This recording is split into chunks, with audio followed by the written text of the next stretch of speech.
And get ready to take a trip through time and space. We're about to recap all 47 years of the legendary Doctor Who. He's taken down the fiercest monsters around. And has even been around longer than Star Wars and Star Trek. In one take. In under 6 minutes. Starting now. It all began November 23rd, 1963, where original Dr. William Hartnell and his companion, alien granddaughter Susan, are followed home by her teachers through the TARDIS. Time and relative dimension in space. A properly used TARDIS can take you anywhere in time and space. The Doctor and Susan travel back to the Stone Age, where the only way to escape their captors is to teach them how to make fire. During this incarnation of the show, we first meet the Daleks. Doctor Who's most iconic, fearsome monsters. Who are hell-bent on exterminating all other forms of life and continue to be a part of the show all these decades later. At the end of season 4, after traveling to the South Pole in 1986, the Doctor is captured with the mech/humans called the Cybermen. The Doctor is rescued but becomes ill and regenerates into a new Doctor for the first time. Well, at the time it was called renewal, and it wasn't until the third Doctor that it's fully explained that regeneration is a biological process that allows the Doctor to remain alive, but then in a new form it also causes brain cells to change, resulting in changes in personality, which is accepted by all of us as how it works, even though it wasn't very clear in the beginning. Everybody got that?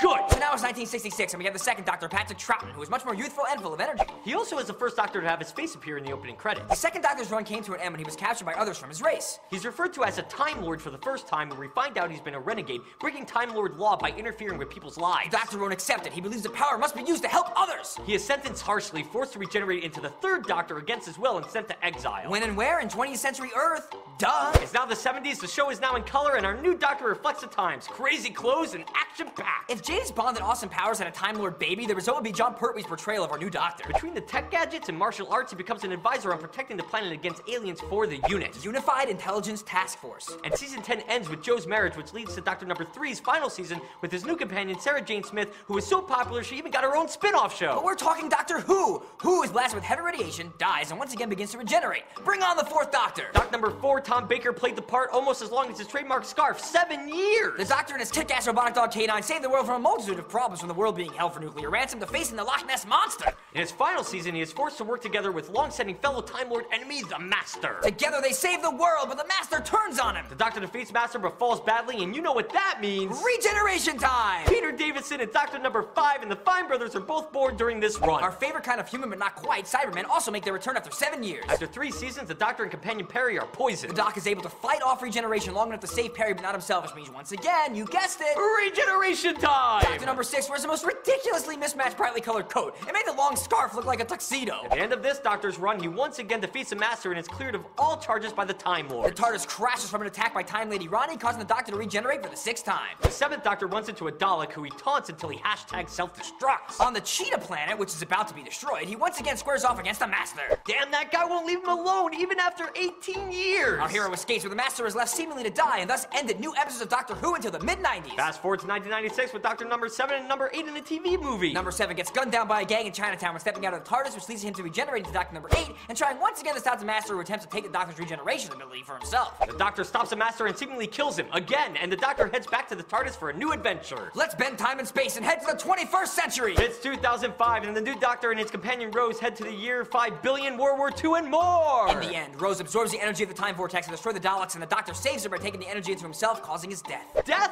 Never! Double digits, baby! Doctor number 10 is David Tennant, and things really get going. Why? Because of Torchwood. What's Torchwood? A secret organization that possesses alien technology. Duh. You know, Torchwood ended up becoming a spin-off show. It's also an anagram of Doctor Who. But again, we're talking Doctor Who. Who then runs into River Song. Hello, sweetie. River might be the Doctor's wife, and she's known him for years, but he's never even met her. It's a classic boy meets girl who's already met boy and maybe married him in the future story. Then the Doctor deals with attacks from Cybermen, Delete, delete. the Daleks, and even good old Nemesis the Master, who is disguising himself as a candidate for Prime Minister. This Doctor's journey comes to a close after the Master turns all the humans into clones of himself. The Master creates a Master Race! For victory, for the end of time itself! He plans to end the universe forever, but the Doctor is able to draw them back into the time lock and is actually saved by the Master, who sacrifices himself to get revenge on the Time Lords that have tormented him his entire life, and the universe is saved! Allons-y! But the Doctor hears Fort Knox, which is the sign that he's about to die. So once again, he takes on massive radiation to save his companion and survives initially, but the regeneration process has begun. Before it completes, he helps all of his friends and travels in time to talk to his former companion Rose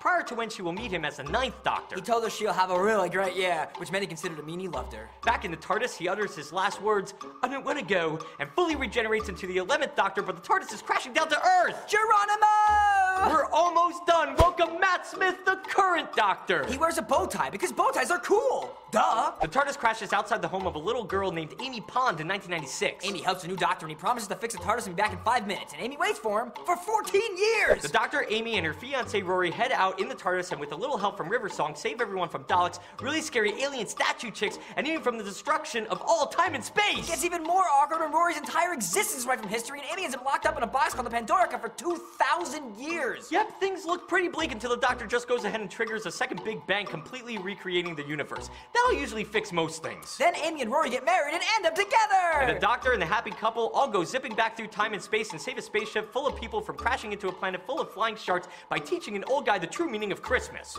Very informative for a couple of Jewish guys like ourselves. And that brings us to the present. But what about the future? Through the power of the time vortex, we've learned that this spring the Doctor and Amy are coming to the good old USA with a new season on BBC America. The Doctor's new adventures will put him in a Stetson in the Utah desert in 1969 and Amy in a very short skirt. Now you know the history. Now you know the Doctor. You just experienced 47 years, 11 doctors, and endless time and space travel that is the exciting world of Doctor Who. Will you be watching the season premiere on April 23rd on BBC America? We know we'll be!